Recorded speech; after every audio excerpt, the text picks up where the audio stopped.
Hello बेटा। बेटा हमने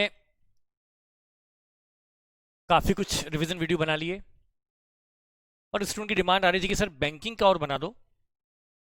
तो ठीक है, जैसा आप कहें, एक वीडियो और revision video on banking company. बेटा ये आपने एक बार देख लिया तो आपको सारे बेसिक पॉइंट तो रिकॉल हो ही जाएंगे। तो बेटा हम स्टार्ट करते हैं चैप्टर बैंकिंग का रिवीजन।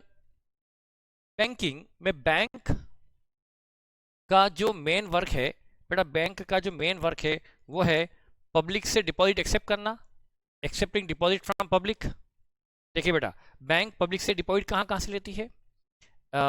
बेटा एक बैंक में हम खोलते हैं करंट अकाउंट जिसमें हम जब चाहे तब मनी जमा कर सकते हैं और जब चाहे तब निकाल सकते हैं इन बैंकिंग का। और जितनी बार चाहे जमा करें, जितनी बार चाहे निकालो, दिन में 50 बार निकालो, दिन में 100 बार निकालो, दिन में 1000 बार निकालो, कोई दिक्कत नहीं। उसके लिए होता है करंट अकाउंट। उसके लिए जो अकाउंट खोला जाता है करंट अकाउंट, और उसमें मनी जमा की जाती है बाय बिजनेसमैन। इस पर बैंक जनरली इंटरेस्ट नहीं देती, उसको हम बोलते हैं डिमांड डिपॉजिट या करंट डिपॉजिट। बेटा डिमांड डिपॉजिट क्यों?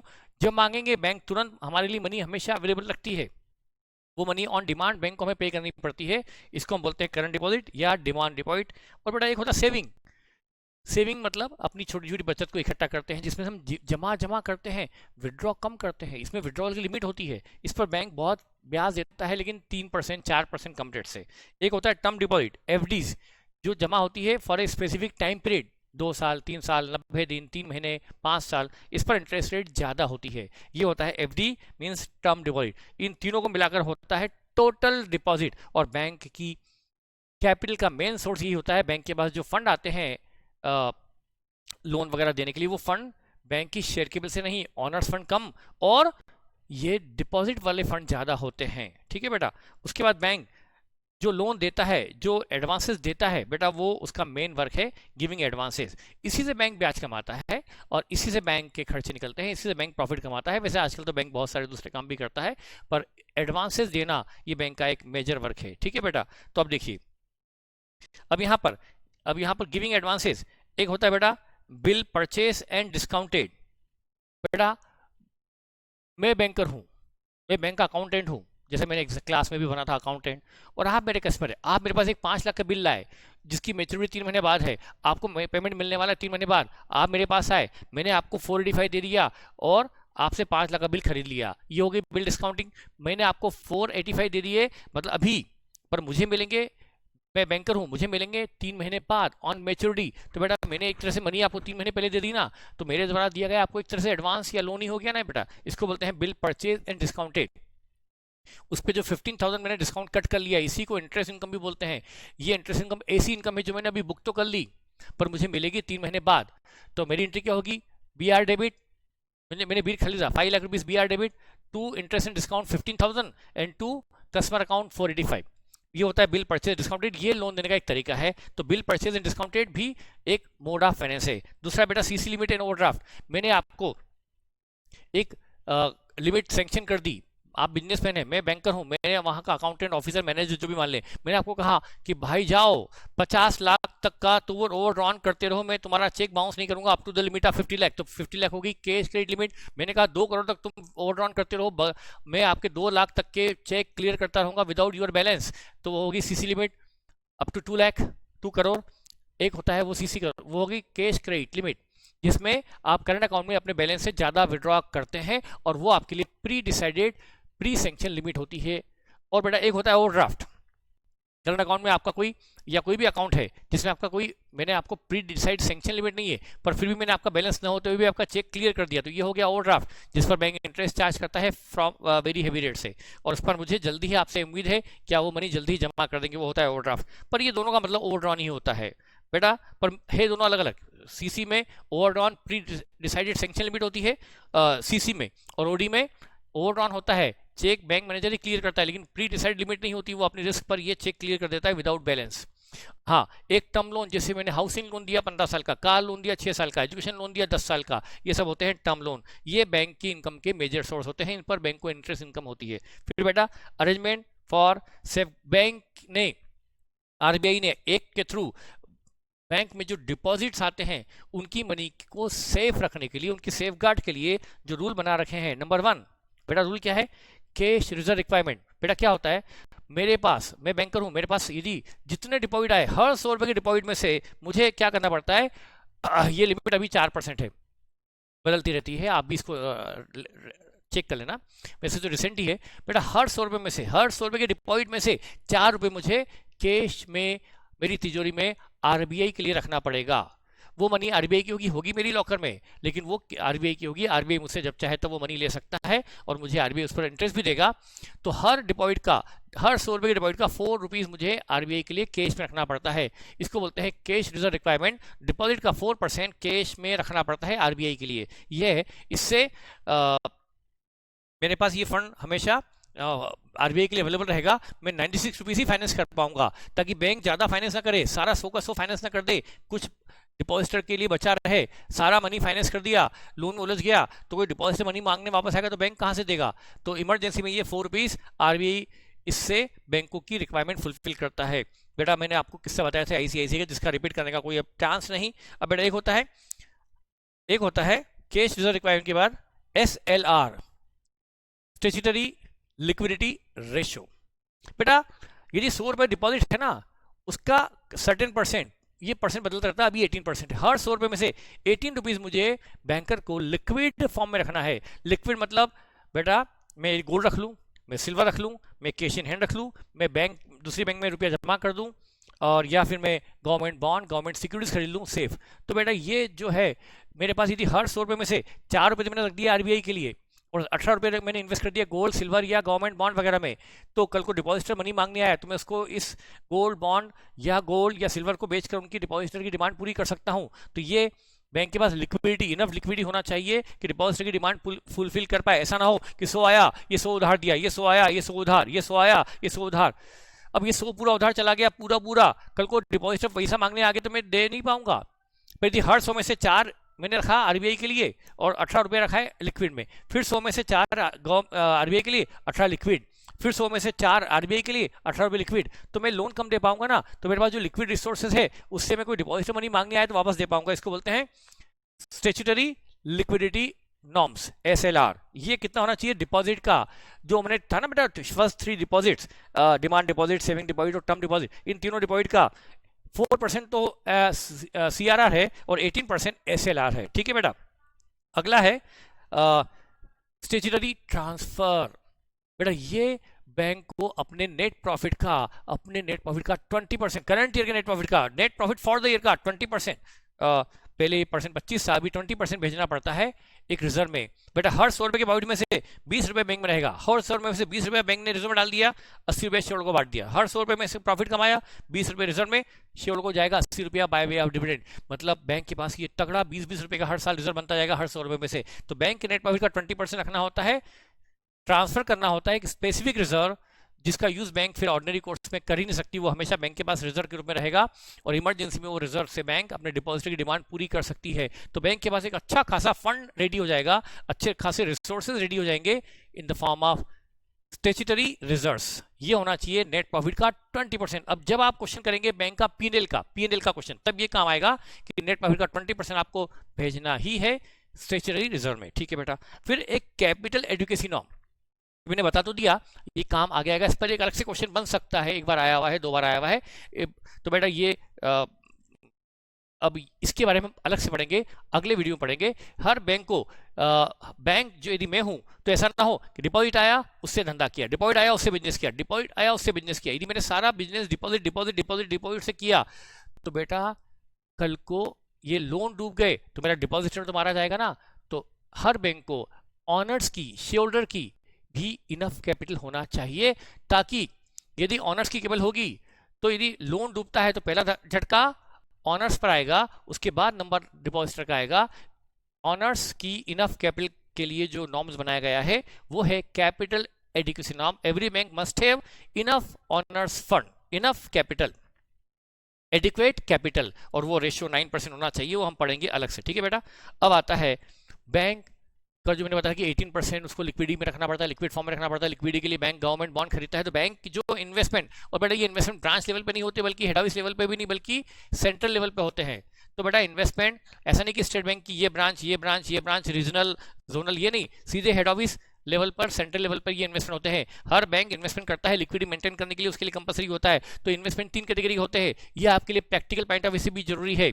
बैंक के 3 कैटेगरी ऑफ इन्वेस्टमेंट है। Held to maturity, long term investment, जो खरीद लिए टिल मैच्योरिटी इसको होल्ड करेंगे, वो हो गए हेल्ड टू मैच्योरिटी, जिसको लंबे समय तक रखने का इरादा है, टिल मैच्योरिटी तक होल्ड करने का इरादा है। एक होता है बेटा वेरी शॉर्ट टर्म, आज खरीदे 10 दिन में बेच देंगे, कल खरीदे 5 दिन में बेच देंगे, रेट अच्छे आए बेच देंगे, भाव बढ़े बेच देंगे। ये ट्रेडिंग नहीं हुई, इन्वेस्टमेंट ही है पर वेरी शॉर्ट टर्म, जिसको जल्दी ही रेट आते ही अच्छा रेट आती है, इसको जल्दी ही बेचने का इरादा है विद इन फ्यू डेज, वो होते हैं वेरी शॉर्ट टर्म, उसको बोलते हैं हेल्ड फॉर ट्रेडिंग। वैसे बैंक बिजनेस नहीं कर सकता, ना गेहूं का, ना इंडस्ट्री का, ना शेयर्स का, लेकिन ये उसने इन्वेस्टमेंट करके बेचना उसको अलाउड है, वो भी अप्रूव्ड सिक्योरिटीज जो सेफ होती है, गवर्नमेंट बॉन्ड वगैरह, तो वो जल्दी खरीद बेचने के इरादे से जिसको खरीदा है वो हेल्ड फॉर ट्रेडिंग होता है। और उसके बीच के न जिसको बहुत लंबे समय तक रखना है और न जिसको 8-10 दिन में बेचना है, वो होते हैं अवेलेबल फॉर सेल, जिसको बेच सकते हैं 3 महीने रखकर फिर बेचेंगे, 4 महीने रखकर बेचेंगे, 6 महीने रखकर बेचेंगे, वो हो गए अवेलेबल फॉर सेल। तो ये हो गए 3 कैटेगरी, ठीक है बेटा। अब यहाँ पर वैल्यूएशन ऑफ इन्वेस्टमेंट, बेटा ये आपको काम आएगा इन्वेस्टमेंट चैप्टर का फंडा। बेटा यदि लॉन्ग टर्म है, टिल मैच्योरिटी होल्ड करना है, अभी उसको बेचना ही नहीं है, अभी रियलाइज ही नहीं करना है, तो आज की करंट वैल्यू से मार्केट वैल्यू से मतलब नहीं है, तो इसको हमेशा आज हेल्ड टू मैच्योरिटी को कभी भी करंट मार्केट वैल्यू से कंपेयर मत करो। करंट मार्केट वैल्यू देखो ही मत, उसकी वैल्यू बढ़ गई तो भी मत ध्यान दो, घट गई तो भी ध्यान मत दो। घट गई तो भी क्या, जब आज बेचना ही नहीं है, 3 साल बाद बेचना है, तो आज की करंट मार्केट से क्या मतलब, इसको आप हमेशा वैल्यू करो at cost, always at cost, always at cost, ठीक है बेटा, ये ऑलवेज एट कॉस्ट। और बेटा ये जो है ना, ये होता है कॉस्ट, और चूंकि ये शॉर्ट टर्म है, 3-4 महीने में बेचना है, 3-4 महीने बेचना है, मतलब जल्दी ही बेच सकते हैं। तो यदि बेचेंगे तो मार्केट वैल्यू कम हुई तो हमें लॉस भी होगा, तो हमें उस लॉस के लिए प्रोविजन बनाना चाहिए, कॉस्ट और market whichever is less, cost और market whichever is less. Value बढ़ गई है तो ध्यान मत दो, लेकिन कम हो गई है तो प्रोवाइड फॉर कर लो। इन्वेस्टमेंट खरीदे 7 लाख में और वैल्यू घट के 680 हो गई है, तो 20 का लॉस प्रोवाइड फॉर कर दो, क्योंकि 20 का एक्सपेक्टेड लॉस है, क्योंकि आप जल्दी बेचने वाले हो विद इन 3-4 मंथ। और यदि रेट ऐसी अभी 680 हो गए, मतलब चांस है कि कम पे बिकेगा, तो आपको 20 का लॉस प्रोवाइड फॉर कर लेना चाहिए। हाँ, वैल्यू 7 लाख से बढ़कर 750 हो गई तो एंटिसिपेट प्रॉफिट बुक मत करो, ये S2 से मैच करता है बेटा। जैसे इन्वेंट्री भी होती है ना 2-4 महीने में बिकने वाली, तो S2 से मैच करता है, लेकिन जो अभी 7-8 दिन में बेचना है तो उसको तो हमेशा एट मार्केट लिया जाता है, मतलब खरीदा 7 में और वैल्यू 720 होगी, तो हाँ 720 मिला और 20 का एंटिसिपेट प्रॉफिट बुक कर लो। ये चूंकि गवर्नमेंट बॉन्ड के इन्वेस्टमेंट में वैल्यू बढ़ गई है और पता है ये तो हम 6-7 दिन में बेचने वाले हैं, और वैल्यू अभी 7 की जगह 720 हो चुकी है, खरीदे 7 लाख में थे, कॉस्ट 7 थी और अभी 720 हो गई 31 मार्च को वैल्यूशन, और 720, तो बेटा हम चूंकि इसको जल्दी बेचने वाले हैं और इतनी जल्दी गवर्नमेंट रेट के, गवर्नमेंट बॉन्ड की, गवर्नमेंट सिक्योरिटी की वैल्यू में चेंजेस नहीं आते, तो संभावना पूरी है कि जो वैल्यू 7 है और जो 720 हुई है, कॉस्ट जो 7 थी और मार्केट जो 720 हो गया, ये 720 स्टेबल रहेगा। इतने मेजर फ्लक्चुएशन, इतनी जल्दी फ्लक्चुएशन नहीं आते गवर्नमेंट बॉन्ड वगैरह में, इसलिए हमें इस प्रॉफिट को एंटिसिपेट होने के बावजूद भी बुक कर लेना चाहिए, उसको मार्केट पे ले आओ एट मार्केट। वैल्यू बढ़ी है तो बढ़ी हुई ले लो, घटी हुई तो लॉस बुक कर लो, और बढ़ी हुई तो प्रॉफिट बुक कर लो। तो ये है हेल्ड फॉर ट्रेडिंग के लिए, ये है वैल्यूएशन ऑफ इन्वेस्टमेंट, ठीक है बेटा। अब maximum and minimum limit of investment, her bank liquidity maintain करने के लिए इन्वेस्टमेंट करना कंपलसरी है। वो लॉन्ग टर्म में ज्यादा पैसा लगाएगा, लॉन्ग टर्म में क्यों लगाएगा, क्योंकि वहां ब्याज ज्यादा मिलता है। तो यदि बैंक ने लॉन्ग टर्म में सारा गवर्नमेंट बॉन्ड खरीद लिया लॉन्ग टर्म वाला, तो लिक्विडिटी बैंक की कम हो जाएगी ना, क्योंकि बैंक एक बार मनी लगाकर भूल जाएगा, 4 साल के लिए, 3 साल के लिए, 2 साल के लिए वो लॉन्ग टर्म हो गए ना। तो बेटा बैंक के पास कुछ लॉन्ग टर्म भी होना चाहिए, कुछ शॉर्ट टर्म भी होना चाहिए। लॉन्ग टर्म में इंटरेस्ट रेट ज्यादा होती है, शॉर्ट टर्म में इंटरेस्ट रेट कम होती है, तो बैंक के पास बैलेंसिंग होना चाहिए, और लिक्विडिटी के लिए शॉर्ट टर्म ज्यादा होना चाहिए, लॉन्ग टर्म कम। तो कोई बैंक सारे इन्वेस्टमेंट लॉन्ग टर्म में ना कर दे, सारे इन्वेस्टमेंट हेल्ड टू मैच्योरिटी में ना कर दे, उसके लिए लिमिट कर दी क्या आप हेल्ड टू मैच्योरिटी में 25% से ज्यादा इन्वेस्ट नहीं कर सकते टोटल इन्वेस्टमेंट का, टोटल इन्वेस्टमेंट का मैक्सिमम 25%। तो ये है मैक्सिमम 25% ऑफ टोटल इन्वेस्टमेंट।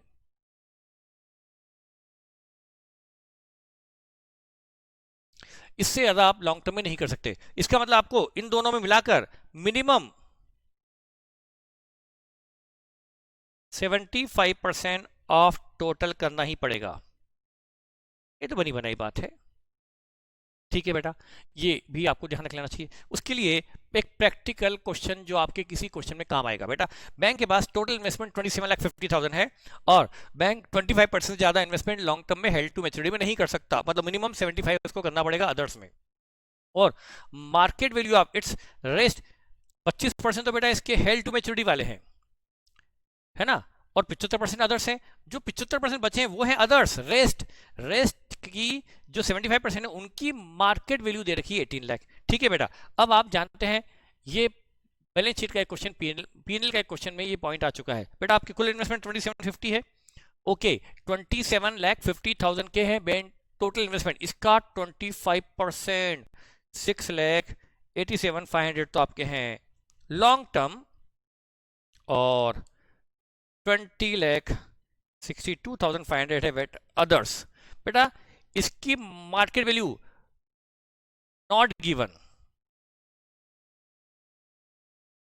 तो इसको वैल्यूएशन तो बेटा 687,500 पे ही करना है, एट कॉस्ट ही करना है। इसको तो बेटा एट कॉस्ट करते ना, इसकी मार्केट रेट दी भी होती तो हमारी किस काम की थी, दी है तो दी है, रहने दो उसको बेटा। यदि मार्केट इसका 6,87,000 से घटकर 650 में रह गया, घट भी गया, तो आप लॉस प्रोवाइड मत करो, क्योंकि अभी जब अभी बेचना ही नहीं इसको, तो हम लॉस क्यों प्रोवाइड करें, लॉस की संभावना ही कहाँ है, 2-3 साल बाद बेचेंगे तब तक तो वैल्यू पता नहीं कहाँ जाएगी, इसलिए इसको एट कॉस्ट वैल्यू करते हैं। और यही फंडा बेटा एस 13 में भी इन्वेस्टमेंट चैप्टर में यही आता है। और बेटा ये शॉर्ट टर्म है, इसको जरूर, इसकी market rate 18 lakh rupees given है, तो बेटा इसकी गिवन है तो 20,62,500 माइनस 18 लाख, ये है बेटा, ये हमें इसका वैल्यूएशन 18 लाख रुपीस पर करना पड़ेगा, कॉस्ट और market whichever is less. बेटा हमें 18 लाख पे वैल्यूएशन करना पड़ेगा, और मतलब हमें क्या हुआ, 262,500 का प्रोविजन फॉर लॉस, ये पीएनएल में डेबिट भी करना पड़ेगा। बैलेंस शीट में इन्वेस्टमेंट 18 लाख पे लिए जाएंगे शॉर्ट टर्म वाले, लॉन्ग टर्म वाले 687 पर, शॉर्ट टर्म वाले 18 लाख पर, और इसको जब हम इस रेट से, इस बुक वैल्यू से इस पर लाएंगे ना, तो लॉस आएगा हमें 262,500 का लॉस प्रोवाइड फॉर करना पड़ेगा पीएनएल में under the head of provision. ये बेटा लॉस हुआ नहीं है, संभावना है, तो इसके लिए बना लेंगे 262,500 का provision for loss on investment. Balance sheet में ये प्रोविजन वाली शेड्यूल में आ जाएगा।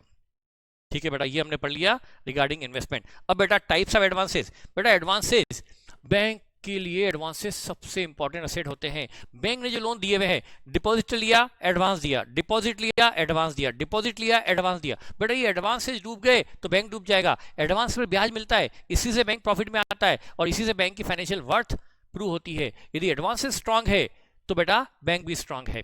तो एडवांसेस की क्लासिफिकेशन बहुत इंपॉर्टेंट है बेटा। एडवांसेस को बैलेंस शीट के पॉइंट ऑफ व्यू से हम अलग से पढ़ेंगे। एडवांसेस का क्लासिफिकेशन, सबसे पहले ये जो क्लासिफिकेशन है ये interest income recognition point of view से है। बेटा बैंक के एडवांस को दो पार्ट में डिवाइड किया जाता है। इंटरेस्ट इनकम को रिकॉग्नाइज करने के पॉइंट ऑफ व्यू से परफॉर्मिंग मतलब बढ़िया अच्छे वाले अकाउंट, और नॉन परफॉर्मिंग मतलब बुरे वाले अकाउंट। परफॉर्मिंग जिसमें कोई डिले है ही नहीं, डिले है ही नहीं, बराबर है, अकाउंट रेगुलर है, टर्म लोन है, इंस्टॉलमेंट बराबर आ रही है, सीसी लिमिट है तो उसका सीसी लिमिट का बैलेंस बराबर चलता है, कोई एक्सेस लिमिट नहीं है, जो लिमिट सैंक्शन उससे ऊपर उसका ओवरड्रॉ नहीं चलता, उसके अकाउंट में डिपॉजिट वगैरह थोड़े बहुत आते ही रहते हैं। ऐसा नहीं कि अकाउंट इनऑपरेटिव पड़ा हुआ है तो वो अकाउंट, तो बेटा या तो उसमें मतलब उसको कहेंगे परफॉर्मिंग असेट, परफॉर्मिंग अकाउंट, तो परफॉर्मिंग जिसमें कोई डिले है ही नहीं, और डिले है तो डिले है और डिले अप टू 90 डेज। बेटा टर्म लोन है, डिले है ही नहीं, इस बराबर आ रही है, और हो भी गई लेट तो 1 महीना लेट हो गई, 20 दिन लेट हो गई, 30 दिन लेट हो गई, चलता है, इतना तो बिजनेस में चलता है। 40, 50, 60, 70, 80, 90 दिन तक कस्टमर को अच्छा कस्टमर मानते हैं, 90 दिन के बियॉन्ड उसको मान लेते हैं नॉन परफॉर्मिंग। जैसी डिले, जैसी इरेगुलरिटी 90 डेज के बियॉन्ड गई उसको मान लेते हैं नॉन परफॉर्मिंग। तो non performing asset delay beyond 90 days उसको बोलते हैं नॉन परफॉर्मिंग। बेटा याद कर लेना, वैसे थियोरिटिकल है, प्रैक्टिकल में संभावना कम है, प्रैक्टिकल में इसका यूज नहीं, लेकिन थियोरिटिकल में थोड़ा तो देख के जाना पड़ेगा, पर इतना लोड मत लेना। अब बेटा इसको ये तो हमने क्लासिफाई किया परफॉर्मिंग नॉन परफॉर्मिंग में, ये आगे काम आएगा इंटरेस्ट रिकॉग्निशन में। बेटा जो परफॉर्मिंग अकाउंट है उसमें इंटरेस्ट मिल गया तो भी इनकम में मान लो, और नहीं मिला, अक्रूड है, आउटस्टैंडिंग है, तो भी इनकम मान लो, क्योंकि अच्छा अकाउंट है, मिल जाएगा, नहीं मिला तो भी मिल जाएगा। लेकिन नॉन परफॉर्मिंग है, बर्बाद अकाउंट है, बेकार अकाउंट है, इरेगुलर है, उसमें इंटरेस्ट इनकम तभी बुक करो पीएनएल में जब वो इंटरेस्ट मिल गया हो। मैं आपको समझाऊंगा आगे। तो ये काम आया performing, non performing, interest income को रिकॉग्नाइज करने में। परफॉर्मिंग असेट में इंटरेस्ट कैश बेसिस तो ठीक है, अक्रूरल बेस पर भी इंटरेस्ट को इनकम में लिया जाता है, लेकिन नॉन परफॉर्मिंग असेट में इंटरेस्ट को इनकम में तभी लिया जाता है वो जब कैश में रियलाइज हो गया हो। अब बेटा इसी एडवांसेस को फिर क्लासिफाई करते हैं स्टैंडर्ड, सब स्टैंडर्ड, डाउटफुल और लॉस। बेटा जो ये है further classification from the provisioning point of view. बेटा जैसे एक ऑर्डिनरी कंपनी अपने डेटर पर बनाती है प्रोविजन फॉर डाउटफुल डेट्स, ऐसे बैंक के लिए लोन एक डेटर है जिससे मनी लेना है, डेटर पर जैसे बनता है प्रोविजन, ऐसे बैंक अपने एडवांस पर बनाती है प्रोविजन, और बैंक के लिए प्रोविजन बनाना कंपलसरी है ताकि प्रॉफिट कम हो जाए। प्रॉफिट कम होकर रिजर्व प्रोविजन में जाए और कल को कुछ डूबे तो डिपॉजिटर को घाटा कम हो और उस प्रोविजन से लॉस कवर हो जाए। तो ये डिपॉजिटर के सेफगार्ड के लिए ये प्रोविजन भी एक इंपॉर्टेंट है। ये पता नहीं जब मैं रिकॉर्डिंग करता हूँ उसी वक्त ये नगर निगम की गाड़ी आती है, पर बेटा ठीक है, इन 4 बार फर्स्ट आ गया है, 5वीं बार फर्स्ट आएगा तो ये गाड़ी की आवाज़ सुननी पड़ेगी। तो बेटा अब मैं इसी जोर से ज़्यादा क्या चिल्ला हूँ, स्टैंडर्ड, सब स्टैंडर्ड, डाउटफुल और लॉस, 4 असेट है। बेटा जब कोई अकाउंट इतना बर्बाद, इतना बेकार, इतना घटिया, इतना इरेगुलर हो जाए कि उसको राइट ऑफ करने के लिए रिकमेंड कर दिया गया हो, या तो बैंक मैनेजर ने, या इंटरनल ऑडिटर ने, या आरबीआई इंस्पेक्शन टीम ने, या बैंक के स्टेचुटरी ऑडिटर ने कहा कि भाई ये अकाउंट तो मत रखो, इसको राइट ऑफ ही कर दो। अभी किया नहीं गया, किया गया होता तो एडवांस में होता नहीं, वो तो बेड डेट्स में चला गया होता, पर अभी बुक्स में है, बैलेंस शीट में है, एडवांसेस की लिस्ट में है, लेकिन उसको राइट ऑफ के लिए रिकमेंड कर दिया गया, तो वो होता है लॉस असेट, लॉस अकाउंट, वो हो गया लॉस। और बेटा जो रेगुलर है, जिसमें कोई डिले नहीं है, विच इज रेगुलर, जिसमें कोई रेगुलर नॉर्मल से ज्यादा रिस्क भी नहीं, जो अकाउंट अच्छा है, उसको बोलते हैं standard, which does not disclose any problem and risk जो है उसकी वो नॉर्मल से ज्यादा नहीं है, उसको बोलते हैं स्टैंडर्ड। अब बेटा एक सब स्टैंडर्ड, ये बेटा एनपीए कैटेगरी में आया गया है, एनपीए कैटेगरी में आ गया है नॉन परफॉर्मिंग में, लेकिन नॉन परफॉर्मिंग में आए 12 मंथ से ज्यादा नहीं हुए हैं, for a period, NPA for a period not exceeding 12 month, जिसको एनपीए कैटेगरी में आए 12 मंथ से ज्यादा नहीं हुए हैं। बेटा ये क्लासिफिकेशन एवरी 6 मंथ होता है बैंक में। मान लो कोई अकाउंट बेटा हर 6 महीने में होता है, पिछली बार तो परफॉर्मिंग था, अभी अभी ये अगले 6 महीने में, जब मान लो मार्च में तो बेटा परफॉर्मिंग था, सितंबर में जब 6 महीने आए मिड ईयर क्लोजिंग में वो एनपीए हो गया, तो उसको एनपीए में आए 6 महीने हुए हैं, तो वो आएगा सब स्टैंडर्ड में। और जिसको बेटा इस बार भी वो एनपीए, पिछले 6 महीने बाद पहले भी एनपीए था, तो बेटा ये 12 महीने हो गए, 12 महीने के अंदर भी है तो, लेकिन यदि 12 महीने से ऊपर एनपीए हो जाए बियॉन्ड 12 मंथ, तो वो हो जाता है डाउटफुल। बेटा ये भी आप इतना थ्योरी मत पढ़ना कि ये इसको थ्योरी में कभी आए तो लिखना पड़ेगा ये पीरियड, बाकी प्रैक्टिकल में इसका यूज नहीं है। तो जो अकाउंट रेगुलर है वो स्टैंडर्ड, जिसको राइट ऑफ के लिए रिकमेंड कर दिया गया वो लॉस, और जिसको एनपीए कैटेगरी में आए 12 मंथ से ज्यादा नहीं हुए, नॉट एक्सीडिंग 12 मंथ, वो सब स्टैंडर्ड, और बचा हुआ डाउटफुल। ठीक है बेटा। प्रोविजन, अब बड़े प्रोविजन का परसेंट सबसे इंपॉर्टेंट एस्पेक्ट है जो आपको एग्जाम में आ सकता है। ये परसेंट रटे बगैर एग्जाम में मत जाना, लिख के जाना कि आपको याद है कि नहीं, और बगैर लिखे गए तो वहां घनचक्कर बन जाओगे, भूल जाओगे। इसलिए लिखकर समझकर, समझने की जरूरत नहीं बेटा, तो रटने वाली बात है, तो आपको रटना है प्रोविजनिंग ऑन एडवांसेस। बेटा जो स्टैंडर्ड है उस पर आपको वैसे अलग अलग होता है, 0.25 भी होता है, कुछ कुछ होता है, पर बेटा कुछ ना कहा जाए आप 0.40% बनाएंगे प्रोविजन। ये पेन इतना बारीक क्यों चलने लगा, इसको मैं थोड़ा सा, बेटा अब देखो हम स्टैंडर्ड बनाएंगे 0.40% बनाएंगे प्रोविजन। स्टैंडर्ड जो कि अच्छे अकाउंट होते हैं जिसपे प्रोविजन की जरूरत ही नहीं, फिर भी सिर्फ 0.40% बना लो प्रोविजन। बेटा ठीक है। अब सब स्टैंडर्ड, बेटा जिसको एनपीए कैटेगरी में आए 12 मंथ से ज्यादा नहीं हुआ है वो सब स्टैंडर्ड। इसमें बेटा सिक्योर्ड पार्ट पर बनता है 15%। बेटा लोन है 10 करोड़ का, उसमें बिल्डिंग मॉर्गेज है और बिल्डिंग की वैल्यू 7 करोड़, बिल्डिंग की current value 7 crore, realisable value 7 crore, तो 7 करोड़ सिक्योर्ड, 3 करोड़ अनसिक्योर्ड, तो 7 करोड़ जो सिक्योर्ड पार्ट है उस पर 15% और अनसिक्योर्ड पार्ट पर 25%। बेटा ये रटना पड़ेगा, इसमें लॉजिक काम नहीं आती, परसेंट बदलते रहते हैं, मेरे भी भूल जाता हूं बेटा आपकी तरह। ठीक है बेटा, तो ये हुआ। अब बेटा डाउटफुल, बेटा डाउटफुल मतलब जिसको एनपीए कैटेगरी में आए 12 मंथ से बियॉन्ड हो गए बेटा, लिखा कुछ तो भी है पर मीनिंग ये बेटा, इसके भी 2 पार्ट है, सिक्योर्ड अनसिक्योर्ड। अनसिक्योर्ड पे तो बना लो बेटा 100%, अनसिक्योर्ड पे तो बना लो 100%, किसके, डाउटफुल के अनसिक्योर्ड पार्ट पर। अनसिक्योर्ड मतलब जिस पर असेट की कोई कवरेज नहीं है, जैसे मैंने बताया लोन 10 करोड़ का है और सिक्योरिटी अवेलेबल 7 करोड़ की है, तो 7 crore secured, 3 crore unsecured, unsecured बना लो 100%। अब बचा सिक्योर्ड पार्ट। और सिक्योर्ड में इन डाउटफुल कैटेगरी आए, बेटा ये एनपीए वाला नहीं, इन डाउटफुल आए, in doubtful category, not in NPA category, in doubtful category में इसको अभी 1 साल से ऊपर नहीं हुआ, in doubtful category up to 1 year, इसको बेटा फिर से इसका है 25%, मतलब 25 दो जगह आया बेटा, ऊपर भी आया नीचे भी आया, 25 दो बार आया 25। Above 1 year, in doubtful category above 1 year up to 3 year, बेटा ये 40% है। और अबो 3 ईयर तो सीधा इन्होंने बना दिया उस पर भी 100%। ये बेटा आपको रटना पड़ेगा। और मैं चौथा लिखना भूल गया, चौथा था लॉस असेट। इसमें तो क्या है दिलाऊं, लॉस असेट पे तो बेटा भूल गया था लिखना, 100% ही बनेगा।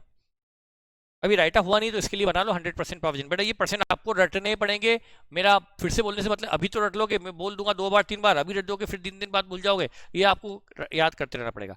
अब बेटा इसमें इस पर क्वेश्चन बिल्कुल आएगा, प्रोविजनिंग पर आ सकता है कि आपको दे दिया ये एडवांस दे दिए, ये स्टैंडर्ड है तो 0.4 बना दो, ये सब स्टैंडर्ड है, उसका सिक्योर्ड पार्ट पर बना दो 15%, अनसिक्योर्ड बना दो 25%। और क्वेश्चन ने न दिया है कि सिक्योर्ड अनसिक्योर्ड कितना, तो पूरा सिक्योर्ड मान लो, पूरा सिक्योर्ड मानकर 15% बना दो, लिख दो कि हमने पूरा सिक्योर्ड माना है क्योंकि दिया हुआ नहीं ब्रेकअप सिक्योर्ड अनसिक्योर्ड कितना, ठीक है। और डाउटफुल आ जाए तो उसका जो अनसिक्योर्ड पार्ट है उस पर 100, और सिक्योर्ड पार्ट में देखो up to in doubtful category up to 1 year 25%, above 1 year up to 3 year 40%, above 3 year 100%, loss पर 100%, अमाउंट जो लिखा है वो आप बना लोगे।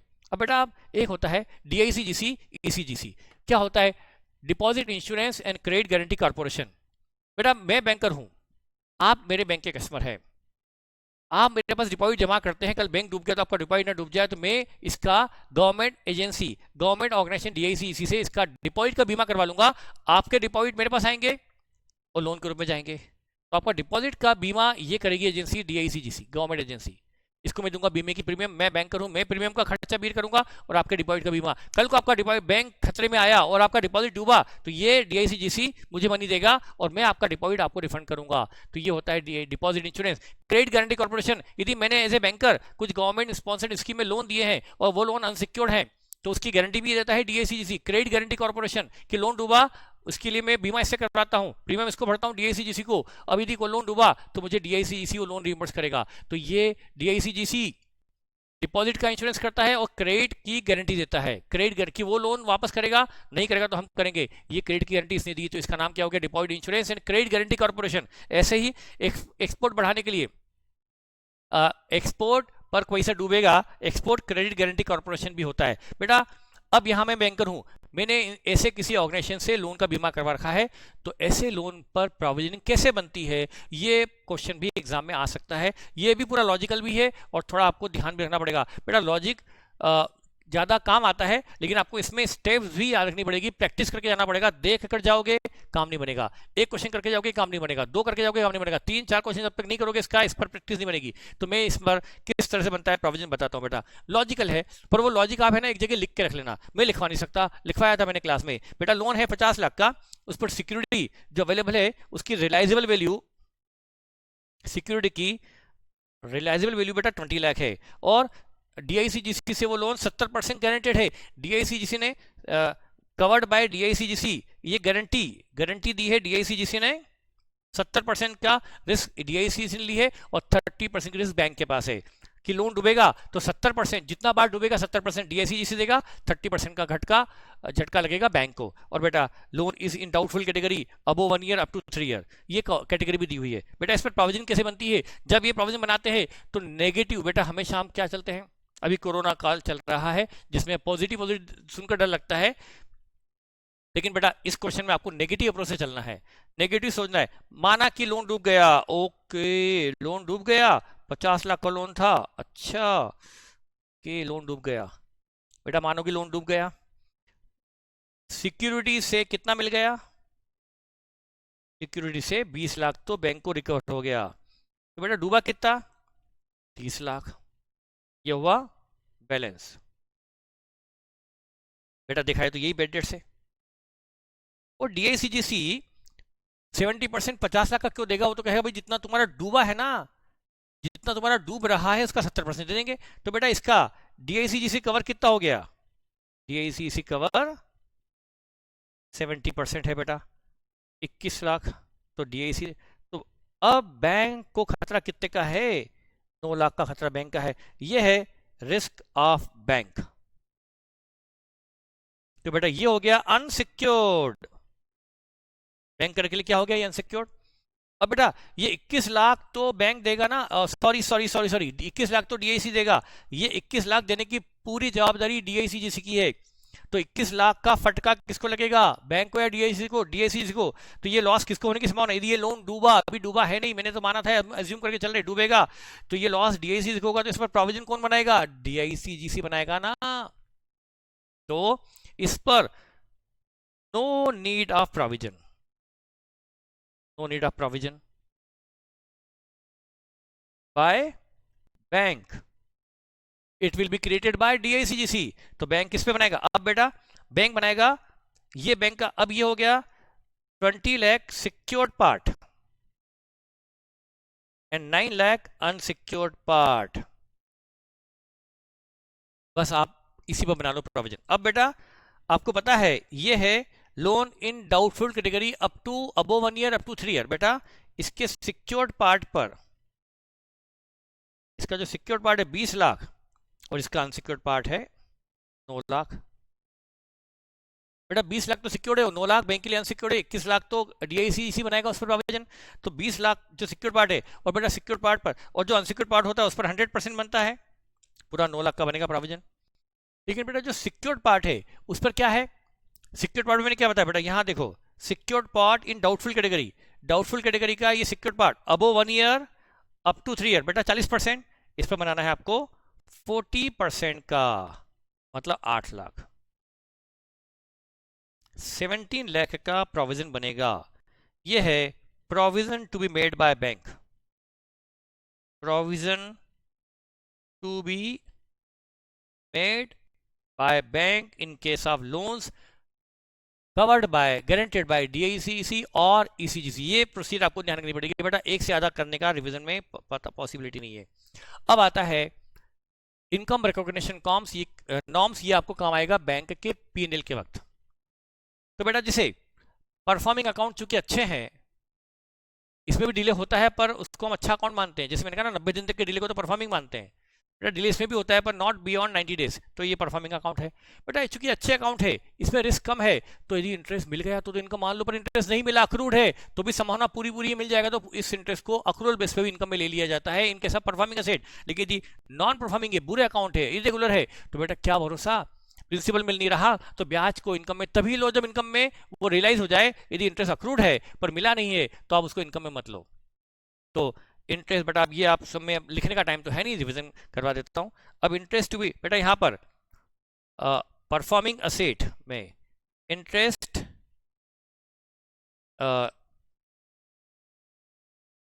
Shall be on due basis, यानी accrual basis.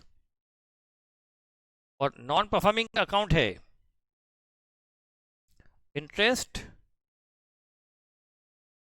shall be recognized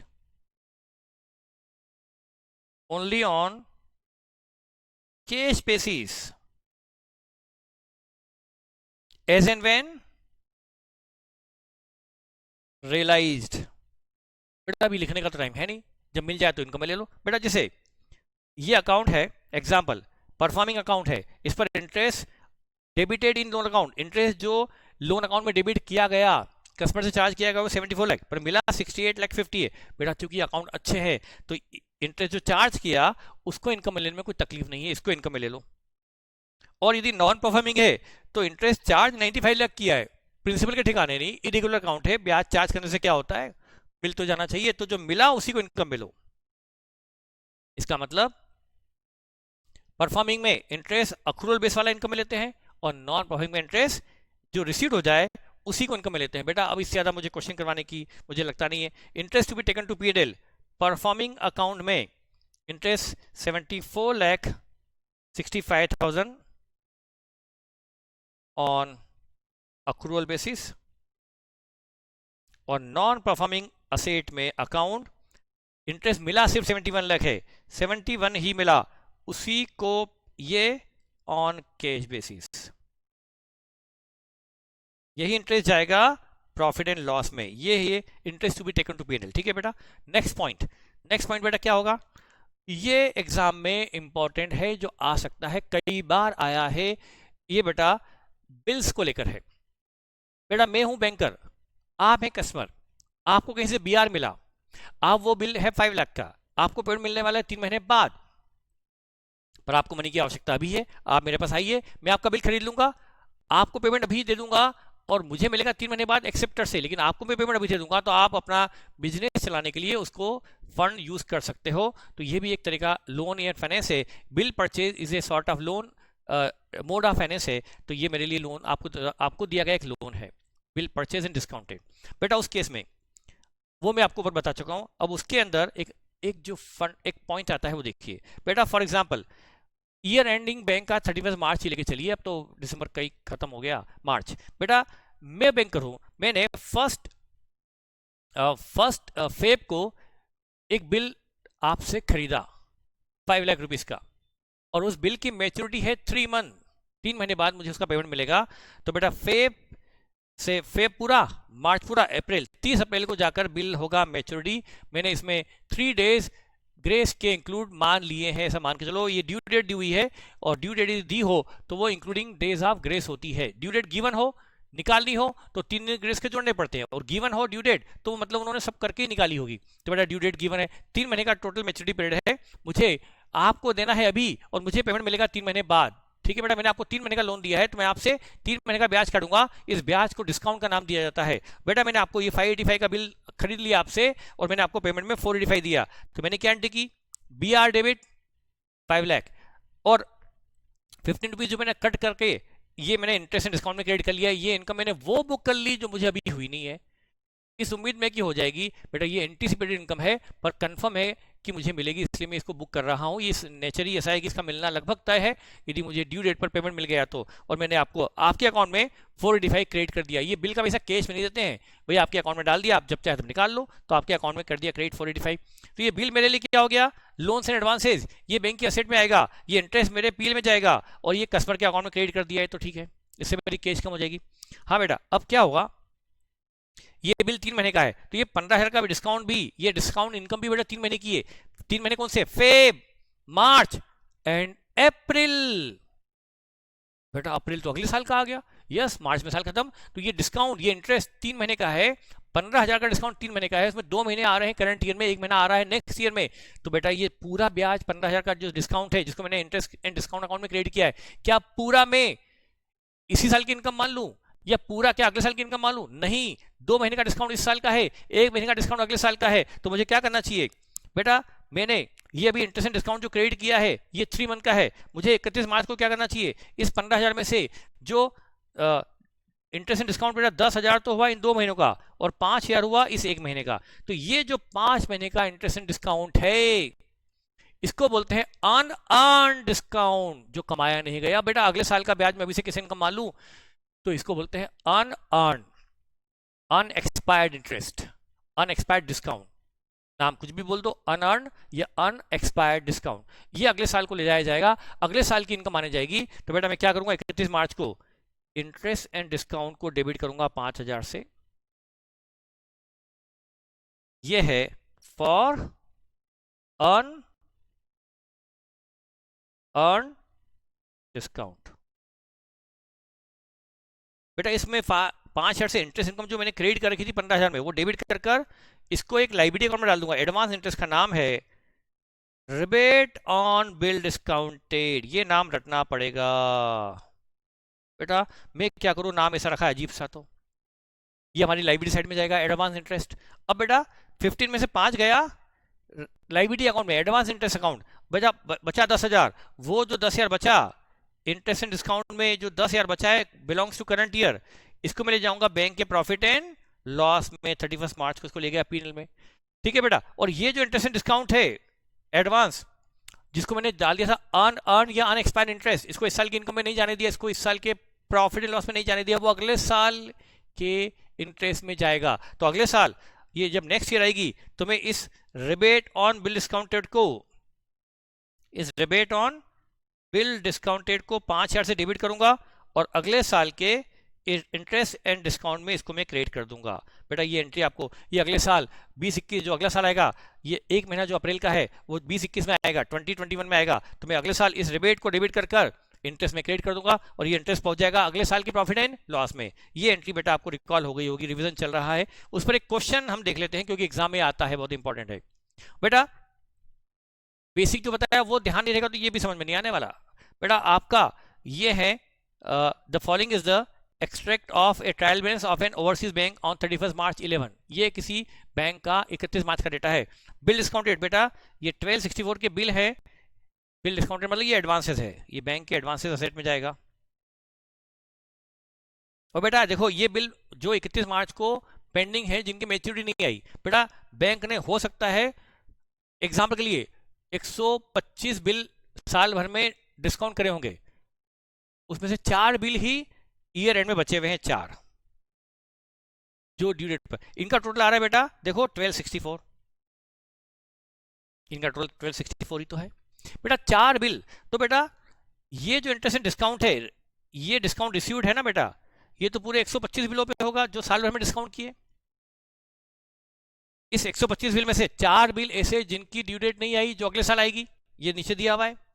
और बेटा बाकी बिल, बाकी सारे बिल मैं एग्जांपल एज्यूम कर रहा हूं बेटा, ये जो इंटरेस्ट डिस्काउंट है हो सकता है बेटा इसका अमाउंट बेटा जैसे आपका ये बिल है 1264 के और ये डिस्काउंट का अमाउंट 15,80,000 भी हो सकता था। आप कहते सर डिस्काउंट 1580 और BR सिर्फ 1264। हाँ बेटा ये BR वो जो ईयर एंड में पेंडिंग है और 15,80,000 इंटरेस्ट डिस्काउंट वो जो साल भर के 100, 150, 200, 400 बिलों का होगा। तो बेटा वो कुछ भी हो सकता है। आप मेरी बात को ध्यान सुनेंगे तो समझ में आएगा। तो बेटा अब देखो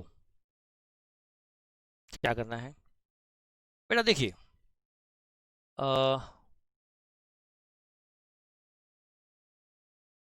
ठीक है बेटा, बेटा ये 2011 चल रहा है और ये पिछले साल का रिबेट ऑन बिल डिस्काउंटेड है 2010 का। ये 2010 में प्रीवियस ईयर में था अनएक्सपायर्ड अनअर्न, लेकिन इस साल ये बिलोंग्स टू करंट ईयर तो होगा ना बेटा। प्रीवियस ईयर में ये अर्न नहीं हुआ था तो ये करंट ईयर में अर्न होगा। तो हम इस 22160 को ये है opening rebate on bill discounted, इसको बेटा इस साल के इंटरेस्ट इनकम में लेके जाएंगे, इसको इस साल की इनकम माना जाएगा। ये है opening that is belongs to current year 2011, 10-11 के लिए है। तो बेटा ये 2009-10 में था अनएक्सपायर्ड अनअर्न, लेकिन अब इस साल के लिए होगा अर्न। इसको इस साल रिबेट ऑन बिल डिस्काउंट से डेबिट करके इंटरेस्ट डिस्काउंट अकाउंट में क्रेडिट करना पड़ेगा इसको। तो ठीक है बेटा, अभी बताया तो था मैंने। अच्छा ये डिस्काउंट रिसीव तो हमारा टोटल है सारे बिलों पर। अब बेटा उसमें से जो 4 बिल है ना, इसमें इनका मेच्योरिटी अगले साल जा रहा है, अगले साल। तो इसमें कुछ इसका जो इंटरेस्ट डिस्काउंट है इसका कुछ इस साल का है, कुछ अगले साल का है। तो कितना डिस्काउंट कितना interest belongs to next year वो हमें निकालना है बेटा। मैं थोड़ा सा कोशिश कर रहा हूँ कि मैं आपको बता ही दूँ क्योंकि बहुत एग्जाम में इंपॉर्टेंट पार्ट है। इनकी ड्यू डेट दी हुई है बेटा, चारों बिल की ये ड्यू डेट दी हुई है। ड्यू डेट मान के चलिए ड्यू डेट दी है, इसमें डेज ऑफ ग्रेस जुड़े हुए होंगे, आपको 3 दिन जोड़ने की जरूरत नहीं है। ड्यू डेज आपको निकालनी होती तो आप 3 दिन ग्रेस के जोड़ के निकालेंगे, लेकिन यदि गिवन हो तो उसमें मान लेना चाहिए कि ड्यू डेट जुड़ी हुई में ग्रेस डेज जुड़े हुए हैं, और हम ये थोड़ा मानेंगे कि गलत निकाली सही निकाली होगी। अब देखो बेटा, अब हमें इसमें क्या निकालना है समझो, अभी आपको समझ में आएगा। बेटा ये पहला बिल 5 जून को मैच्योर होगा, ये बिल है 140 का और इस पर इंटरेस्ट रेट 14% की ऊपर दी हुई है। बेटा मैं कैलकुलेशन सीधे कर रहा हूँ बेटा, इसमें ये बिल 5 जून को मैच्योर होगा तो बेटा ये अगले साल के कितने दिन बेटा, इसमें नंबर ऑफ डेज बियॉन्ड 31 मार्च 11 बेटा, मार्च अप्रैल के 30 दिन, मई के 31 दिन और जून के 5 दिन, कुल 66 डेज ऐसे आ रहे हैं इस बिल के जो अगले साल को बिलोंग करते हैं। बेटा हमारे एग्जाम्पल में फेब मार्च और अप्रैल में एक महीना आ रहा था बिलोंग्स टू नेक्स्ट ईयर, यहां पर 66 डेज आ रहे हैं बिलोंग्स टू नेक्स्ट ईयर, क्योंकि 5 जून को बिल जाकर मैच्योर होगा तो बैंक को पेमेंट मिलेगा 5 जून को, 66 दिन बाद, और साल खत्म होने के भी 66 दिन बाद आफ्टर 60। तो बेटा 66 days belongs to next year हो गए। तो बेटा अब क्या करो, 140 जो बिल का अमाउंट है, इस पर इंटरेस्ट रेट 14% होती है, 14% इंटरेस्ट लगाओ, इंटरेस्ट आया 19,600 इंटरेस्ट आया पूरे 365 दिन का, 365 डेज का इतना, तो 66 डेज का कितना, ये आया 3544, ये इंटरेस्ट आ गया 66 डेज का। अगला है 12 जून, बिलोंग्स टू नेक्स्ट ईयर, अगले साल के कितने दिन, मार्च के बाद अप्रैल के 30 दिन, मई के 31 दिन, जून के 12 दिन, ये हो गए 73 days, belongs to next year. आपका बिल अमाउंट है 436, इस पर इंटरेस्ट की रेट 14% है, सबके बिल की रेट अलग अलग है, 14%, इस पर 14% लगा दो, आ गया 61040 इंटरेस्ट पूरे 365 डेज का इतना, तो 73 डेज का कितना, ये आ गया 120,122,08, ये आ गया 73 डेज का interest discount belongs to next year. फिर 282 का बिल है, ये 25 जून, अप्रैल के 30, मई के 31, जून के 25 डेज बढ़ते जा रहे हैं, 86 डेज हैं, belongs to next year. Bill amount है 282, इनटू रेट है, अरे फिर 14%, अरे सबकी बदल तो सकते थे, 14%, इंटरेस्ट आया 365 डेज का इतना, तो 86 डेज का कितना, 9302। लास्ट 4,06,000 का बिल जुलाई, अप्रैल 30 डेज, मई 31, जून 30 दिन, जुलाई के 6 दिन, कुल 97 डेज आ रहे हैं, बिलोंग्स टू नेक्स्ट ईयर। तो 4,06,000 इंटू रेट है 16%, into 16% divide by 365 into 97 days, 17263, ये आ गया interest and discount of last 4 bill belongs to next. इसमें ये 4 बिल ऐसे जिनकी मेच्योरिटी नेक्स्ट ईयर तक जा रही है, तो बेटा ये 4 बिल ही ऐसे हैं, इनका टोटल कर लो, 3544 प्लस 12208 प्लस 9302 प्लस 17263, टोटल 42317, ये है interest and discount belongs to next year. बेटा आपका ये rebate on bill discount account है, इसका ओपनिंग बैलेंस, आपका ओपनिंग बैलेंस बेटा, ओपनिंग बैलेंस आ रहा है 222160, ये ओपनिंग है बेटा, है ना बेटा। और इधर आपका इंटरेस्ट एंड डिस्काउंट का जो बैलेंस उन्होंने दिया हुआ है क्लोजिंग, उसमें इंटरेस्ट डिस्काउंट में इंटरेस्ट दिया है 105,708, 105,708 है total interest and discount of so many bills of the during the year. बेटा ये जो पिछले साल का रिबेट ओपनिंग अकाउंट है, ये रिबेट में पिछले साल लाइबिलिटी था, पिछले साल एडवांस था, इस साल तो इसको कहाँ ले जाना पड़ेगा, इस साल इसको to interest and discount account में लेके जाओ, इस ओपनिंग रिबेट को रिबेट अकाउंट से डेबिट कर कर इंटरेस्ट एंड डिस्काउंट में 22160 यहां क्रेडिट कर दो, by rebate on bill discounted. ये हमने ओपनिंग रिबेट प्रीवियस ईयर के अर्न को इस साल का अर्न मान लिया, belongs to next year, current year है ना बेटा ये, और इस साल से कितना डिस्काउंट अगले साल लेना है, 42317, 42317, 42317 के इंटरेस्ट एंड डिस्काउंट को अगले साल ले जाना है, इसको ले आओ यहां से, to rebate on bill discounted, यहां से डेबिट, अगेन यहां पर बाय, सर ये क्या डेट, मैंने बाय बैलेंस तो यहां लिखना था, क्या हो रहा है, बाय इंटरेस्ट एंड डिस्काउंट 44317, बेटा फिर से लाइबिलिटी अकाउंट खुल गया, ये बैलेंस शीट में टू बैलेंस सीडी 44317, ये लाइबिलिटी में जाएगा, और बेटा अब जो बेटा ये discount total interest and discount on so many bills, ये वो डिस्काउंट जो पिछले साल अनअर्न था इस साल अर्न है उसको जोड़ दिया, और ये जो अगले साल को बिलोंग करता था वो घटा दिया। अब जो बचा है बैलेंसिंग फिगर, ये जाएगा बैंक के प्रॉफिट एंड लॉस में। बेटा जो भी आता है, मैं टाइम वेस्ट नहीं करूंगा, ये जो भी बचेगा ये जाएगा प्रॉफिट एंड लॉस में, बिलोंग्स टू करंट ईयर, ये जाएगा पीएल में, ये हमारी इंटरेस्ट इनकम है। ठीक है बेटा, अगला पॉइंट, ये हमारे लिए एक अलग से क्वेश्चन इस पर आ सकता है बेटा, बिल फॉर कलेक्शन। बेटा समझो मैं बैंकर हूं, आपके पास एक बिल आया पुणे का, आपके लिए बीआर है और पुणे की पार्टी के लिए वो बिल पेबल है, तो ड्यू डेट पर आप पूरा जाओगे क्या? नहीं जाओगे, बिल मैच्योरिटी पर 3 दिन वहां बेकार जाके पड़े रहो, पैसा लेके कैसे आओगे? जाने का खर्चा कितना लग जाएगा, आप वो बिल मुझे दे दो, वो बिल मुझे दे दो, आप मेरे कस्टमर हो, मुझ पर भरोसा रखो, वो बिल मेरे पूना ब्रांच पहुंचा दूंगा, मेरी पूना ब्रांच आपके कस्टमर, आपका जो एक्सेप्टर है उसको बिल प्रेजेंट कर देगी, और वो यदि पेमेंट मिल गया मुझे इंटीमेट कर देगी, वो बैंक मैं बैंक एक ही तो हूँ, पुणे वाला ब्रांच हमारा ही है, उसको पैसा मिल गया मतलब मुझे मिल गया, मुझे इंटीमेशन दे देगी पूना ब्रांच की हाँ मनी मिल गई, मैं आपके अकाउंट में पैसा डाल दूंगा, क्रेडिट कर दूंगा। ये है बिल फॉर कलेक्शन। और उसने बिल डिसऑनर कर दिया तो आपका बिल आपको थमा दूंगा कि भाई जयराम जी की आपका मनी कलेक्ट नहीं हुआ, मुझे कलेक्शन चार्जेस दे दो, मुझे चार्जेस दे दो, आपको मैंने सर्विस तो दे दी है। तो ये जो बिल मेरे पास आए हैं कलेक्शन के लिए, ये मेरे लिए कहा जाए तो असेट भी है क्योंकि मुझे उससे लेना है पुणे से, और आपको देना भी है तो लाइबिलिटी भी है। और वैसे तो ठेंगा ना असेट ना लाइबिलिटी, तो बेटा बैलेंस शीट में इसको ना असेट मानते हैं ना लाइबिलिटी मानते हैं, क्योंकि मिलेगा तो दूंगा और नहीं देगा डिसऑनर करेगा तो जयराम जी की अंगूठा दिखा दूंगा आपको, भाई नहीं मिला, आप निपटो आपके कस्टमर से जिसने बिल एक्सेप्ट किया था। तो मैंने कोई ठेका थोड़ा लिया है, कोई मैंने गारंटी थोड़ा ली, मैंने कोई सुपारी थोड़ा ली कि आपका बिल कलेक्ट करके लाके दूंगा ही मनी आपको।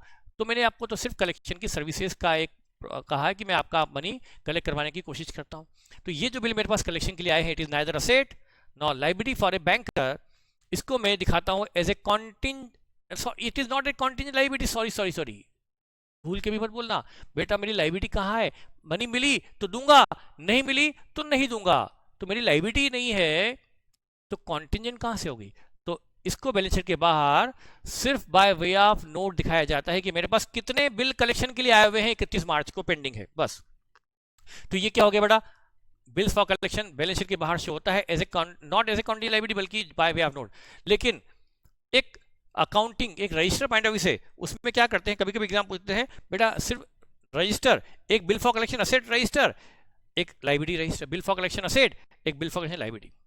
आप मुझे उस पूरे से लेना है तो ये मेरे लिए असेट हो गई, ये हो गया bill for collection as an asset, और मुझे बिल कलेक्ट करके आपको देना है तो ये हो गया bill for collection as a liability. तो बेटा इतना घटिया सॉल्यूशन है इसका कि मुझे तो समझाने में भी शर्म आती है, फिर भी लेकिन आपको भी समझने में शायद शर्म आना चाहिए, नहीं आई तो फिर आप बेशर्म हो, क्या बोलूं बेटा, मैं बोलना नहीं चाहता, पर फिर भी आप चाहोगे सर बता दो, हम तो बेशर्म है, समझ लेंगे हर बात। तो बेटा बिल फॉर कलेक्शन असेट और bill for collection liability account बनाओ। बेटा ओपनिंग में इनके पास 350 के बिल थे कलेक्शन के पेंडिंग, तो ये मेरे लिए असेट भी है टू बैलेंस बीडी, और ये मेरे लिए लाइबिलिटी भी। बेटा मैं लिख नहीं रहा हूँ, लिखने का काम आप देख लेना। बेटा लेना है 350 के बिल ओपनिंग में पेंडिंग थे कलेक्शन के लिए, तो चूंकि मुझे पुणे से लेना है तो असेट, और मुझे आपको वही देना है कलेक्शन के बाद, तो मेरी लाइबिलिटी। बेटा आप इस साल मेरे पास 3225 के बिल आए, तो बिल मेरे पास और आए तो मुझे पूना से लेना और बढ़ गया, तो मेरा लेना बढ़ गया, जिन जिन ने एक्सेप्ट किए उनसे लेना बढ़ गया, और यदि कलेक्ट हो गए तो आपको देना भी तो पड़ेगा, तो मेरा देना भी तो बढ़ गया। तो यहां लिखूंगा टू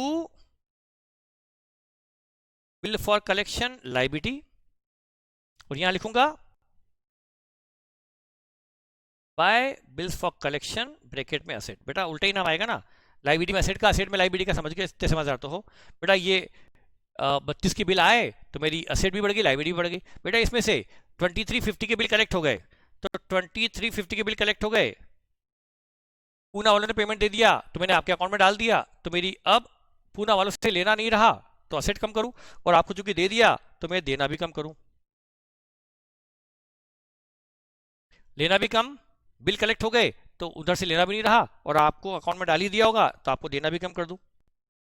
बिल डिसऑनर हो गए 275 250 के 275 250 के बिल डिसऑनर हो गए। मान लीजिए पुणे की कुछ पार्टी ने बोल दिया भाई नहीं देते, तो बेटा हम कोई दादागिरी तो करेंगे नहीं जाके कि उसकी गलत कॉलर पकड़ लेंगे, नहीं देना ही पड़ेगा, लठ लेके पहुंच जाएंगे। बेटा मैं मैनेजर हूँ, कोई लठे नहीं जो पैसा कलेक्ट करने पहुंच जाऊँ, मैं आपका बिल उठाऊंगा और वापस आपको दे दूंगा, भाई जानो आपका कस्टमर ने बिल एक्सेप्ट नहीं किया, उसने ऑनर नहीं किया, पेमेंट नहीं किया, आपका बिल आप पकड़ो। तो डिसऑनर होते ही मैं आपका बिल आपको थमा दूंगा, तो मुझे अब आप मेरा, और चूंकि मुझे पूना वाले ने बिल रिजेक्ट ही कर दिया, तो अब लेना कहाँ का रहा, अब तो कोर्ट केस चलेगा आपके उसके बीच में, तो मैं तो बैंकर बीच से हट जाऊंगा, तो मेरा लेना भी नहीं रहा और उतना ही आपको देना भी नहीं रहा। जब बिल कैंसिल ही हो गया, बाउंस ही हो गया, डिसऑनर हो गया, तो ना पुणे से लेना रहा ना आपको देना रहा, क्योंकि मैं उससे बिल आपको पहुंचा दूंगा कि भाई ये बिल पकड़ो, और वो पेमेंट नहीं कर रहा। और ये इतने बिल बचे हुए हैं ईयर एंड में, तो इतना मुझे इतने बिल अभी ईयर एंड में बचे हुए हैं, प्रोसेसिंग में, मतलब इनकी ड्यू डेट नहीं आई, तो ये मेरी असेट है, बिल ईयर एंड में अंडर प्रोसेस में है, तो मुझे उन लोगों से लेना भी बाकी है क्योंकि बिल अभी प्रेजेंट होना बचा है, अभी हुए नहीं, इन प्रोसेस है, और आप और उनसे लेना बचा है तो आपको देना भी तो बचा है। तो बेटा ये बिल फॉर कलेक्शन असेट और बिल फॉर कलेक्शन लायबिलिटी बहुत इजी है, मुझे ज़्यादा समझाने की जरूरत नहीं बेटा। अब आता है बेटा acceptance endorsement and other obligation as per contra. बेटा एक्सेप्टेंस इंडोर्समेंट क्या होता है समझ लो, फटाफट फटाफट समझ लो बेटा क्या है। देखो बेटा, देखो बैंक ए है, मैं बैंकर हूं बेटा, वाई लिमिटेड ने एक बिल ड्रॉ किया, ड्रॉवर ऑफ बिल है, और ये ड्रॉ किया है एक्स लिमिटेड पर, एक्स लिमिटेड ड्रॉई है जिस पर बिल लिखा गया, और ये मेरी एक्स लिमिटेड मेरी बैंक की कस्टमर है, मेरे कस्टमर पर बिल लिखा गया, पर उस वाई लिमिटेड को मेरे कस्टमर वाई पे भरोसा नहीं, तो मैंने क्या किया, ये जो बिल है इस पर एक्सेप्टेंस दे दी, इसको एक्सेप्ट कर लिया, तो इसने तो एक्सेप्ट किया ही होगा, जिस पर बिल लिखा वो तो ठीक है, मैंने उस बिल पर दे दी अपनी एक्सेप्टेंस, तो बेटा बिल लिखा वाई ने एक्स पर, एक्स मेरा कस्टमर है, उस पर गारंटी मैंने दे दी, मैंने साइन कर दी है बिल पर, तो अब यदि ड्यू डेट पर एक्स नहीं पे करेगा तो फिर पेमेंट बैंकर को करना पड़ेगा। तो यहां बैंक के लिए क्या होगी, सॉर्ट ऑफ गारंटी, बैंक ने बिल एक्सेप्ट करके क्या कर ली है, एक गारंटी दे दी है उस बिल पर कि यदि एक्स लिमिटेड पे नहीं करेगी, और बेटा मैं बैंकर हूं, मैं भी समझदार हूँ, मैं भी कमाई के लिए बैठा हूँ, मैं कमर्शियल बैंक हूँ, मैं इस बिल को एक्सेप्ट करने के पहले एक्स से कुछ गारंटी, कुछ सिक्योरिटी ले लूंगा, कुछ सिक्योरिटी ले लूंगा, एफडी ले लूंगा, शेयर्स ले लूंगा, बिल्डिंग ले लूंगा, कुछ भी कर लूंगा, पर उस पर एफडी, उस पर लेकर मैं एक्सेप्टेंस दे दूंगा। अब तो ये एक्सेप्टेंस बेटा मैंने सिर्फ क्या करा, एक्स पे नहीं करेगा बिल को ड्यू डेट पर, तो मैं पे करूंगा, तो ये मेरी हो गई कॉन्टिंजेंट लायबिलिटी। तो acceptance is a contingent liability for a banker, कि वो पे, यदि ड्यू डेट पर एक्स ने पे कर दिया तो मेरी लायबिलिटी और कॉन्टिंजेंट लायबिलिटी खत्म, लेकिन एक्स ने पे नहीं किया तो मुझे पे करना पड़ेगा, फिर तो मेरी कंफर्म लायबिलिटी रहेगी, लेकिन ड्यू डेट तक ये डाउट रहेगा कि एक्स पे करेगा नहीं करेगा, करेगा नहीं करेगा, करेगा नहीं करेगा, तो ये 31 मार्च के दिन ऐसे बिल ड्यू डेट नहीं आई, तो अभी खुद का बना हुआ है, डाउट बना हुआ है, अभी क्लियरिटी नहीं है, डायलेमा है, तो ये कहा जाएगा कॉन्टिंजेंट लायबिलिटी। तो acceptance is a contingent liability for a bank, तो ये बैंक की बैलेंस शीट के बाहर आता है कॉन्टिंजेंट लायबिलिटी में एक्सेप्टेंस। इसी तरह से एक इंडोर्समेंट होता है बेटा, ये इंडोर्समेंट मतलब जैसे मैं बैंकर हूं, है ना, और एक्स मेरी कस्टमर है, वाई मेरे कस्टमर ने, अच्छा सुनो सुनो, ठीक है, वाई ने बिल, मेरे कस्टमर ने बिल ड्रॉ किया, बी आर है उसके लिए, और वाई उसका ड्रॉई है, एक्सेप्ट किसने किया होगा, वाई ने, ये वाई क्या हो गया, एक्सेप्टर, ये इसके लिए क्या लायबिलिटी है वाई के लिए, और मेरे कस्टमर के लिए ये क्या है, असेट यानी बी आर, इसके लिए क्या है, बिल्स पेबल।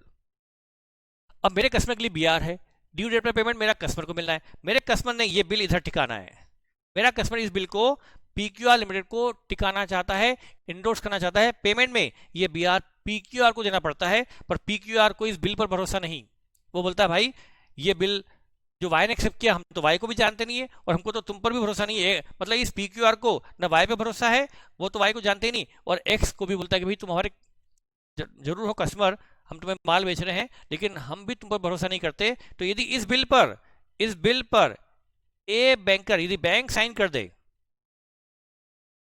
यदि इस, ये जो इंडोर्समेंट हो रहा है, ए क्या कर रहा है, मेरी पार्टी कस्टमर एक्स क्या कर रहा है, इस बिल बी आर को इंडोर्स कर रहा है पी क्यू आर को, तो एक्स हुआ इंडोर्सर और पी क्यू आर हुई इंडोर्सी, पर इस बिल पर यदि बैंक यानी मैंने साइन कर दिए इस इंडोर्समेंट पर, तो अब मेरी क्या हो गई, मैं बीच में गारंटर बन गया कि यदि पी क्यू आर इस बिल को प्रेजेंट करेगा वाई को, पहले P Q R bill present करेगा वाई को, और वाई पेमेंट नहीं करेगा तो प्रेजेंट करेगा एक्स को, और एक्स भी पेमेंट नहीं करेगा तो मुझे बैंकर को, मतलब बैंक फिर पे करेगा पीक्यूआर को, क्योंकि इसमें बैंकर के साइन लग गए, तो ये बैंक ने इंडोर्समेंट पर साइन कर दिए, तो ये भी बैंक की हो गई कॉन्टिंजेंट लायबिलिटी। वाई भी पे न करे, एक्स भी पे न करे, तो बैंक को पे करना पड़ेगा, तो ये होगी बैंक की कॉन्टिंजेंट लायबिलिटी। बेटा ये इंडोर्समेंट एंड ये मैंने बताया एक्सेप्टेंस एंड इंडोर्समेंट बैंक के लिए कॉन्टिंजेंट लायबिलिटी है। बेटा इसका मैं आपको एग्जाम में इस पर भी 4 नंबर का क्वेश्चन आ सकता है, बहुत इजी है। मैं इसका क्वेश्चन नहीं करवा रहा हूँ, सिर्फ बता रहा हूँ। एक अकाउंट इसमें पूछ सकते हैं, prepare acceptance endorsement and other option. बेटा ये ओपनिंग, ये है opening bills accepted but not matured. बेटा ये मेरी ओपनिंग क्वांटिटी लायबिलिटी है, पिछले साल का क्लोजिंग, इस साल का ओपनिंग। ये ओपनिंग में इतने बिल है बेटा जिनकी ड्यू डेट ओपनिंग तक नहीं आई थी, जिनकी मैच्योरिटी इस साल आने वाली है। बेटा जब तक ड्यू डेट नहीं आती, खुद का डाउट डिलेमा बना रहता है कि ये क्लियर होगा कि नहीं होगा, और बैंक में लायबिलिटी आएगी कि नहीं आएगी। तो ये बैंक की कॉन्टिंजेंट लायबिलिटी होती है ड्यू डेट तक। ड्यू डेट पर फैसला हो जाता है लायबिलिटी इस पार या उस पार। जब तक ड्यू डेट नहीं आएगी, लायबिलिटी रहेगी कॉन्टिंजेंट। तो बेटा ओपनिंग में इतने बिल पेंडिंग थे अंडर, मतलब इनकी ड्यू डेट नहीं आई थी, तो बैंक की इन पर बनी हुई थी कॉन्टिंजेंट लायबिलिटी। इतने बिल और आए, ये क्या आया, bills accepted during the year. Bank ने इतने बिल और एक्सेप्ट किए, तो बैंक की कॉन्टिंजेंट लायबिलिटी बढ़ गई। इसमें से ये bill honoured on due date, due date पर बिल ऑनर हो गए, तो बैंक की कॉन्टिंजेंट लायबिलिटी खत्म, एक्सेप्टर ने पे कर दिया। ये bill dishonoured, bank bill dishonour हो गए, तो यदि बिल डिसऑनर हो गए तो बैंक की लायबिलिटी कंफर्म हो गई। अब कॉन्टिंजेंट, इतने से कॉन्टिंजेंट लायबिलिटी खत्म, लायबिलिटी खत्म नहीं, कॉन्टिंजेंट लायबिलिटी खत्म। बेटा ये अकाउंटिंग कॉन्टिंजेंट लायबिलिटी का है। इतनी ओपनिंग थी कॉन्टिंजेंट लायबिलिटी, इतने बिल और एक्सेप्ट किए तो कॉन्टिंजेंट लायबिलिटी बढ़ी, इतने बिल क्लियर हो गए तो कॉन्टिंजेंट लायबिलिटी खत्म, इतने बिल डिसऑनर हो गए तो कंफर्म हो गया, कंफर्म हो गया कि बैंक की लायबिलिटी आ गई, पर कॉन्टिंजेंट लायबिलिटी तो खत्म हो गई। इस तरह से ये इस तरह से बेटा, और बस यही है, और इतने बिल अभी भी बच्चे में हैं। तो बेटा ये सब आप समझ जाओगे देख करके। बेटा हिंट देना काफ़ी था, एक बार तो आपको अपने से देखना ही पड़ेगा, ठीक है बेटा। तो आपको ये सब, ये भी अकाउंट आप देख लेना, एक बार क्वेश्चन देखना ही काफ़ी है, पर समझ के आना बेटा। तो ये मैंने आपको फर्स्ट वीडियो में इतना बेसिक बताया है बेटा। हम जितना इतना बताते जाएं, उतना उतना बेटा आप करते जाओ। जैसे मैंने आप ये वीडियो बनाया, तो आप बेटा इतना पहले करो, उसके बाद अगला वीडियो देखो। जैसे मैंने क्वेश्चन बता दिए इसके एक्सेप्टेंस वाले, bill for correction, asset liability, rebate वाले क्वेश्चन कर लो बेटा। ये सब आप क्वेश्चन जो बेसिक शुरू में दिए हुए हैं, ये करने के बाद ही आपको अगला वीडियो देखना चाहिए। आई होप कि आज फर्स्ट वीडियो के लिए इतना काफ़ी है। Thank you, bye bye.